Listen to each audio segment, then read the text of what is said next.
jadi kan ini permasalahannya polemik skincare itu kan karena awalnya itu dari review, kemudian menyangkut habis review pemeriksaan lab, kemudian dia masalah dengan krim-krim dengan label biru, ternyata etiket biru yang dijual bebas ternyata.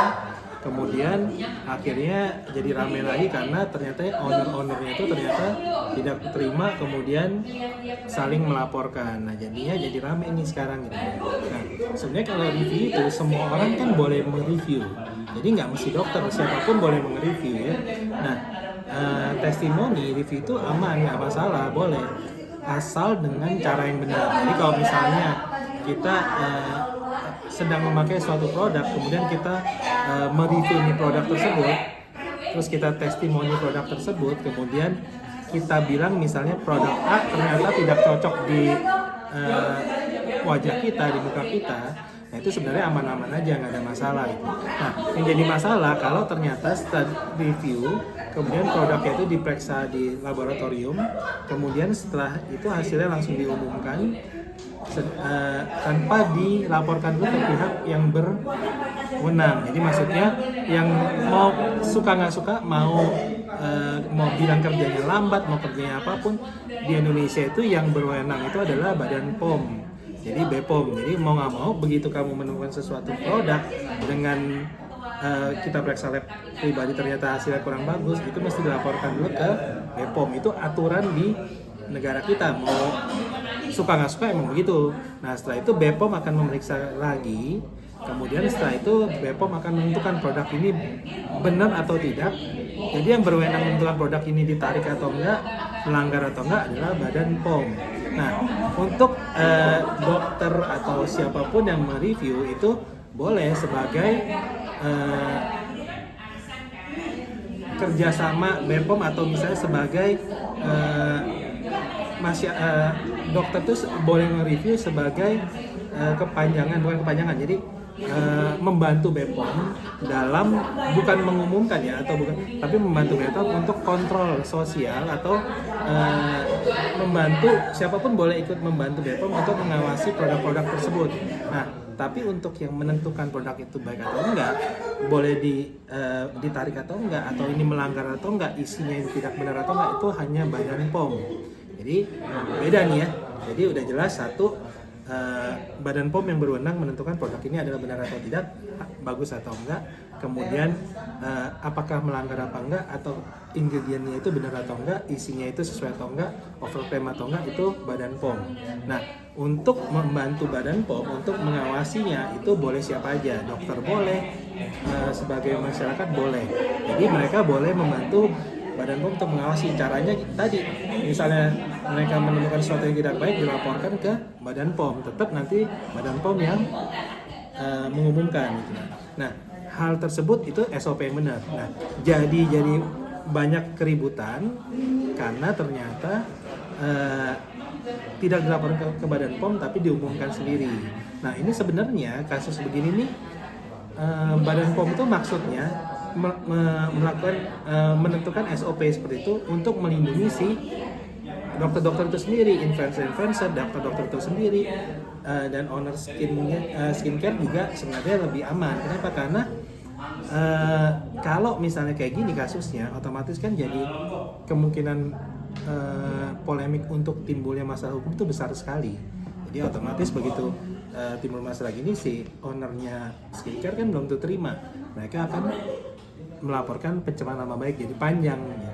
Nah sebenarnya kalau misalnya gini, yang jadi masalah baru lagi nggak cuman pihak si, kebetulan yang review dokter ya, nggak cuman dengan si owner skincare, tetapi antar dokter pun ternyata saling berdebat dan saling ribut di sosmed. Ini jadi masalah lagi, ini jadi ramai lagi karena itu. Nah sebenarnya kan dokter itu jelas punya organisasi namanya ID, atau jadi kalau misalnya emang bermasalah, otomatis si dokter itu bisa menghubungi dokter yang sedang bermasalah. Jadi maksudnya kalau dia punya produknya di review nggak bagus, kemudian timbul keributan, nah si dokter yang bermasalah itu dua-duanya bisa dimediasi. atau si dokter bisa menghubungi dokter yang satu lagi, menanyakan secara baik-baik sebenarnya apa masalahnya, apa kekurangannya. Kalau ternyata di mediasi kemudian dicek ternyata oh hasil lab kamu seperti ini, nah si dokter akan bisa merubah atau memperbaiki. Kemudian misalnya oh oke, ini berarti saya perbaiki ya, ini mungkin ada kesalahan, minta maaf dan perbaiki. Sebenarnya kan bisa. Kalau nggak bisa juga bisa lapor ke ID. Nah ID itu kan ada Majelis Kode Etik Kedokteran, jadi ID itu yang akan menengahi, memediasi, biasanya beres kasusnya gitu. Nah ini ternyata jadi panjang karena ternyata jalur-jalur itu tuh nggak diikutin. Jadi akhirnya ya ada saling lapor otomatis jadi makin ribut di mana-mana. Jadi panjang ya dok. Nah itu justru itu jadi panjang, sayang sekali. Padahal itu sebenarnya untuk nge-reviewnya oke, siapapun boleh nge-review, dokter itu boleh nge-review. Nah testimoni, jelas testimoni itu bukan pencemaran nama baik. Testimoni itu apapun yang kita gunakan kita testimoni, tapi kita nggak menjelekkan produk tersebut, tapi emang nggak cocok di kita, itu namanya testimoni. Nah tapi di orang lain kan belum tentu, itu nggak ada masalah itu. Nah yang jadi masalah tadi begitu di review kemudian diperiksa lab nggak dilaporin ke BPOM, otomatis dilaporkan langsung diumumkan. Nah sedangkan itu kan wewenangnya BPOM gitu. Nah, BPOM sendiri kemarin sudah dipanggil semua, sudah dimediasi sama BPOM. Nah, BPOM sudah memutuskan kalau misalnya itu adalah BPOM ini menyatakan ya, BPOM tidak pernah menunjuk perwakilan manapun untuk sebagai kepanjangan tangan BPOM untuk mengumumkan kalau produknya tidak baik atau tidak bagus. Jadi jelas itu hanya wewenang BPOM. Nah, BPOM sih mengatakan kalau misalnya BPOM itu hanya untuk sekarang menegur, atau paling setelah menegur dia menarik produk tersebut atau produk itu disuruh diperbaiki biasanya. Tapi mereka tidak bisa untuk memberikan hukuman untuk sementara. BPOM bilang itu kan tugasnya beda lagi, tugasnya kepolisian ya, itu beda. Nah, jadi sebenarnya BPOM itu bikin aturan itu gunanya untuk melindungi si dokter sendiri, si yang review sendiri, influencer, selebgram manapun, dan customer yang si pasien-pasien atau klien-klien atau konsumen-konsumen yang menggunakan produk tersebut. Jadi itu emang sebenarnya niat BPOM itu baik gitu. Nah kalau sudah diumumkan nama BPOM produk ini tidak baik atau tidak benar, nah kita boleh membantu sebagai kepanjangan tangan BPOM. Boleh kita mensosialisasikan kalau produk A ternyata tidak baik. Kan lagi bisa dilihatnya di website BPOM. Tinggal diketik website BPOM, di registrasinya apa, nomor BPOM-nya apa, keluar suatu produk tuh.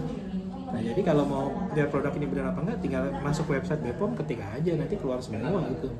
Nah kalau ternyata nggak ada, jangan dipakai. Atau misalnya di website BPOM jelas kok semua produk yang di ban juga atau ditarik sama BPOM jelas di situ. Yang isi yang nggak bagus pun sudah dikeluarkan oleh BPOM juga, tinggal dicek aja.